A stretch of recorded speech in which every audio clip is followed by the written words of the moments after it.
अस्सलाम वालेकुम dear students, this is lecture number 15B। Last lecture में हम लोगों ने चैप्टर नंबर 12 के न्यूमेरिकल्स 3 न्यूमेरिकल्स किए थे और होपफुली आप लोग को समझ आ गए होंगे, रजिस्टर्स में कर लिए होंगे। अब 2 न्यूमेरिकल्स हमारे रहते हैं जो आज हम लोग कंप्लीट कर लेंगे, तो हमारा ये चैप्टर जो है वो आज इंशाल्लाह कंप्लीट हो जाएगा। ठीक है, तो हमारे पास कौन सा न्यूमेरिकल है? Numerical number 12.6। A piece of paper completes 50 vibrations in 5 seconds when some waves pass through the surface of water. Piece of paper है, कितने कंप्लीट करता है? 50 वाइब्रेशंस 50 सेकेंड्स में, यानी 50 सेकेंड्स में कितनी वाइब्रेशंस कंप्लीट करता है? 50 वाइब्रेशंस कंप्लीट करते हैं जब when some waves pass through the surface of water. Find the time period and frequency of the piece of paper. वैसे मैं आप लोग को अगर बताऊं तो इसकी जो आप लोग फ्रीक्वेंसी है वो डायरेक्ट भी फाइंड आउट कर सकते हैं। 5 सेकंड्स में 50 वाइब्रेशंस हो रही हैं, तो अगर मैं बोलूँ 1 सेकंड में कितनी वाइब्रेशंस कर रहा होगा? 10 वाइब्रेशंस कर रहा होगा, तो इसकी फ्रीक्वेंसी हमारे पास कितनी आनी चाहिए?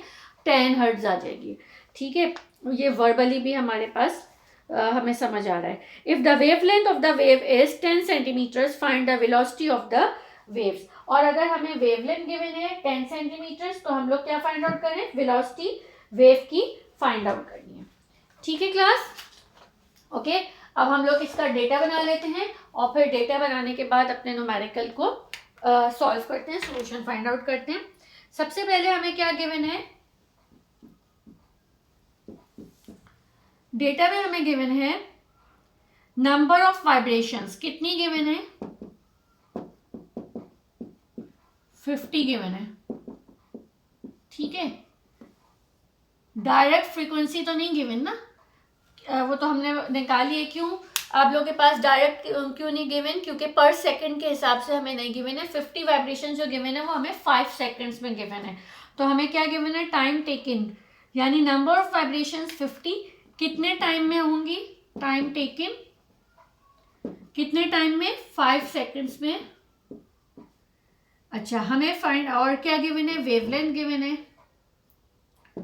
कितनी गिवन है? 10 सेंटीमीटर्स। जब मैं 10 को डिवाइड बाय 100 कर दूंगी तो मेरे पास कितना आ जाएगा?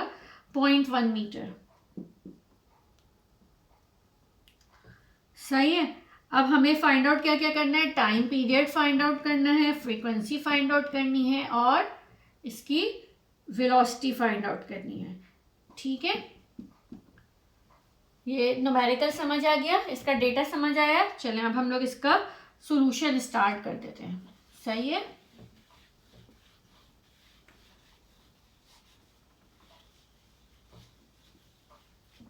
सॉल्यूशन। फ्रीक्वेंसी क्या होती है हमारे पास? Frequency is equal to number of vibration upon time, यही होता है। तो नंबर ऑफ वाइब्रेशन थी 50, टाइम था 5, डिवाइड कर दें तो कितने आ जाएगा? 10 हर्ट्ज। फ्रीक्वेंसी है तो किसका क्या यूनिट होगा? हर्ट्ज होगा। तो फ्रीक्वेंसी हमारे पास कितनी आ गई?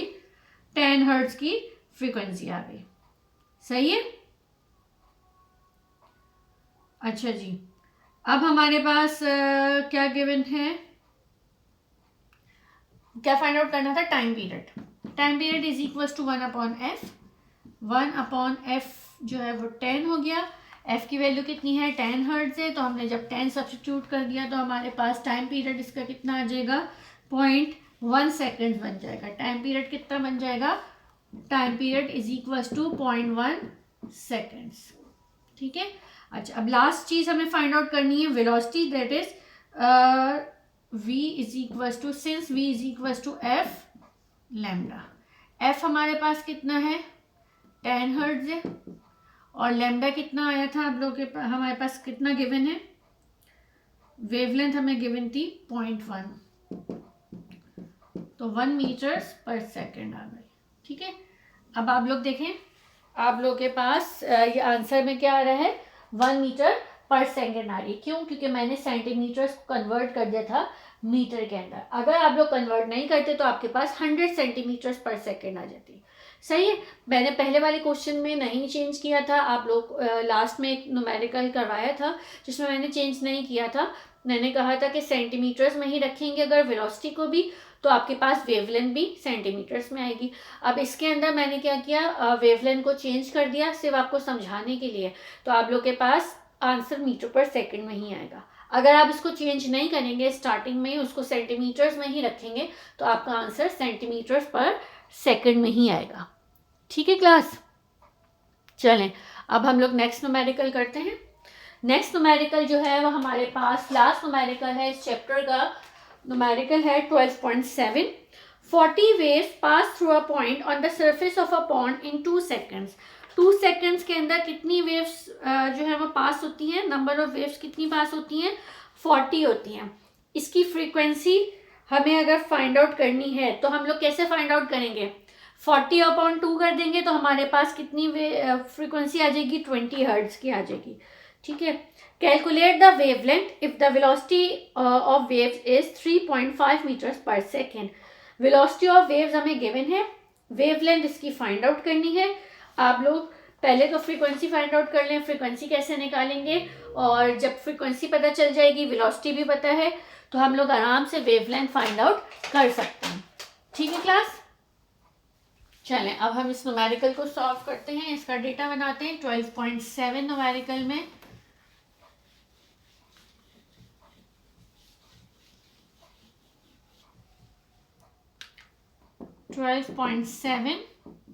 डेटा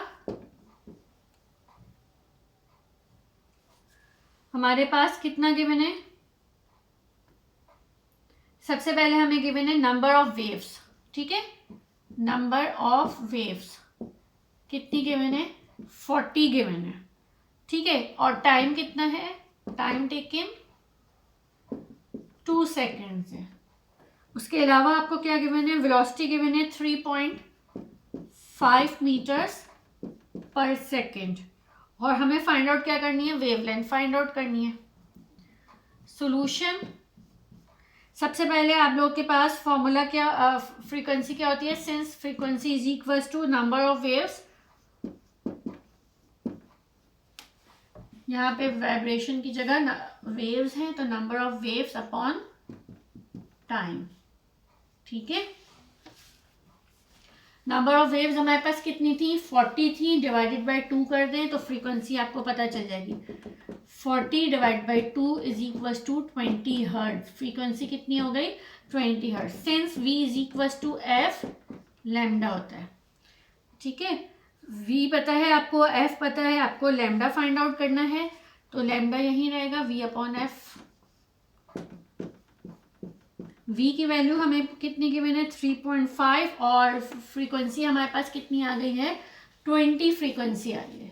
ठीक है, तो हमारे पास 3.5 डिवाइड बाई 20 कर दीजिए, तो हम कैलकुलेट करें कैलकुलेटर्स से, तो आंसर देखते हैं क्या आ रहा है इसका। हम इसको जब कैलकुलेट करेंगे तो हमारे पास आंसर बन के आ रहा है, आंसर आ रहा है 0.175 मीटर्स। ठीक है, क्या आंसर आ गया, 0.175 मीटर हमारे पास आंसर आ गया। ठीक है, कोई मसला। अच्छा, अब आप लोगों के पास ये वाला जो चैप्टर है इसके न्यूमेरिकल्स हम लोगों ने कंप्लीट कर लिए हैं, सही है। अब ये वाले न्यूमेरिकल्स आप लोग के कंप्लीट हो गए। आप लोग चैप्टर जो है वो पूरा कंप्लीट अपने रजिस्टर्स में लिख लीजिएगा विद न्यूमेरिकल्स। अब ज़रा आप लोग को रजिस्टर अपनी अपनी बुक्स में आ जाइए, बुक्स के पेज नंबर 258 पर fill in the blanks given है। ठीक है, fill in the blanks given है, अपने अपने रजिस्टर्स के अंदर इसको करने की ज़रूरत नहीं है, अपनी अपनी बुक्स में ही सॉल्व कर लें। A motion which repeats itself in equals interval of time is called dash motion. क्या कहलाती है वो मोशन जो अपने आप को इक्वल इंटरवल ऑफ टाइम में रिपीट करती है, पीरियोडिक मोशन। करवाया था ना मैंने, dash is a periodic motion. Periodic motion की dash is also a periodic motion. किसको मैंने बताया था कि वो मोशन को पीरियोडिक मोशन भी बोलते हैं, वाइब्रेटरी मोशन को। किसको बोलते हैं, वाइब्रेटरी मोशन को। तो नंबर 2 में हम लिखेंगे vibratory motion is also a periodic motion. अच्छा, नेक्स्ट थर्ड वाला देखते हैं, while executing a simple harmonic motion, the magnitude of the acceleration of the body is dash to its distance from the mean position, and the direction of the acceleration is always towards the dash. Okay, part 3 में हमारे पास क्या है, while executing a simple harmonic motion, the magnitude of the acceleration of the body is directly proportional to its distance from its mean position. यहाँ पे हम क्या लिखेंगे, directly proportional to its distance from the mean position, and the direction of all acceleration is always towards the, किस direction में दी, mean position की तरफ होती है ना एक्सलेशन की डायरेक्शन, तो हमारे पास क्या आएगा यहाँ पर डैश में, टूवर्ड्स द मीन पोजीशन. ठीक है. पार्ट 4 है the vibratory motion of the Bob of a simple pendulum is simple harmonic motion. ये मैंने आपको पढ़ाया है, क्या है, सिंपल हार्मोनिक मोशन. पार्ट 5 देख लें. The waves in which the particles of the medium vibrate in a direction perpendicular to the direction of propagation of waves are called dash. कौन सी वेव्स हैं, ये आप लोग डेफिनेशन भी करवाई है मैंने. ट्रांसवर्स वेव्स होती हैं. ठीक है. Transverse waves consist of dash. Transverse waves किसके ऊपर कंसिस्ट करती हैं, क्रस्ट होता है और ट्रफ होता है, तो हम इसके अंदर लिख सकते हैं crust and trough. Number 7, longitudinal waves consist of dash and dash. क्या होता है, कंप्रेशन एंड रेयरफेक्शन था. Longitudinal waves consist of compression and rarefaction, and as they pass through a medium, the particles of the medium vibrates in the direction of the waves. Dash में क्या आएगा, direction of the waves. Part 8, wavelength is the distance between two such dash particles which are in the similar dash of these periodic motion. Wavelength is the distance between two such, कैसे particles होते हैं, vibrating particles होते हैं ना, तो यहाँ पर लिखेंगे two such vibrating particles which are in similar state of these periodic motion. ठीक है. Number 9, human ear can not hear sound of frequency greater than 20,000 hertz. ये मैंने बताया था ऑडिबल फ्रीक्वेंसी रेंज कहलाती है, and it is known as, आगे लिख लीजिएगा, 20,000 हर्ट्ज जो क्या कहलाती थी, अल्ट्रासोनिक्स कहलाते हैं. सही है. 20,000 हर्ट्ज से जो ज़्यादा की आप लोग के पास फ्रीक्वेंसी होती है वो क्या कहलाती है, अल्ट्रासोनिक्स कहलाती हैं, जो ह्यूमन एयर डिटेक्ट नहीं कर पाता. ओके, इतनी high frequency. An interesting example of resonance is that of motion of swing. Okay, इसमें आपके पास क्या होगा, is that of motion of swing. Number 11, sound which is agreeable to human ear is called dash sound. अच्छा, ये वाला आप लोग छोड़ दीजिए, 9th एंड बल्कि 9, 10 नहीं, 11th और 12th, ये म्यूज़िकल साउंड्स वगैरह हैं, ये म्यूज़िकल साउंड और नॉइस हैं, ये करेक्टरिस्टिक्स हैं, ये हम लोगों ने नहीं किया है. ठीक है, क्योंकि ये आप लोग के पास अभी रिड्यूस सिलेबस के अंदर नहीं था. तो आप लोग के पास 10 तक की फिल इन द ब्लैंक्स जो थी वो मैंने आप लोग को अभी यहाँ पर बता दी हैं. अब आप लोग ये वाली ब्लैंक्स जो हैं वो अपने अपने रजिस्टर्स में नहीं करिएगा, सिर्फ और सिर्फ बुक के अंदर ही इनको लिख लीजिएगा.